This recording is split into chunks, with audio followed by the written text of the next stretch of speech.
So this is I guess I'm calling it my quick and dirty approach to materials and Blender. And by no means is this the best way of doing things. I'll probably get some heat for it, but it is kind of just a quick workflow that I sometimes use. I'll post a more proper in-depth video in the comments as well. So this is just a basic scene that you start up in Blender that kind of gives you your typical box. You can always just go to add, match to start with a box or a cube. And then I'm going to go to shading and create a material for this cube. So let's go ahead and hit new. I'll call this material crate.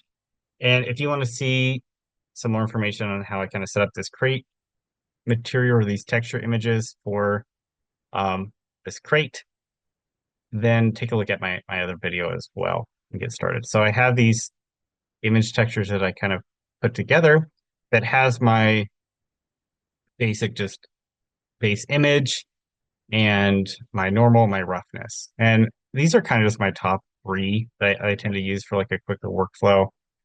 I would like to kind of know what other people use as well, but these are typically my go-to.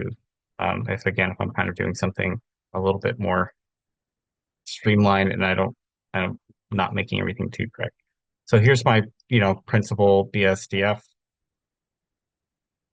material and just kind of attach them accordingly. So you have your base color, and that's my color file. And then you have your roughness that you're going to attach to the roughness. And then you want to make sure that this is set to non-color. And then you're going to create a, a go-between for your normal. So now I have this normal map converter, and it converts it to my normal map. So now I have all three. Again, you can always switch this over to non-color as well. And you're like, well, this isn't lining up. So this is where it gets kind of like I guess, the quicker approach. So if I go to my edit mode and select on faces, then I can even, yeah, we'll just go to UV and just click on unwrap, and it'll automatically unwrap just this individual face.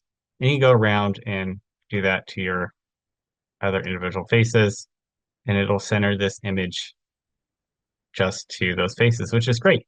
And then if we wanted to actually put a different image on this one, we'll create another material. And this time we'll call it um, create two. And I didn't do all the other steps of creating a normal map on this other side, but imagine if I did. And then I can go ahead and drag again this over here. And then I would just simply press assign, and then I can go to UV unwrap.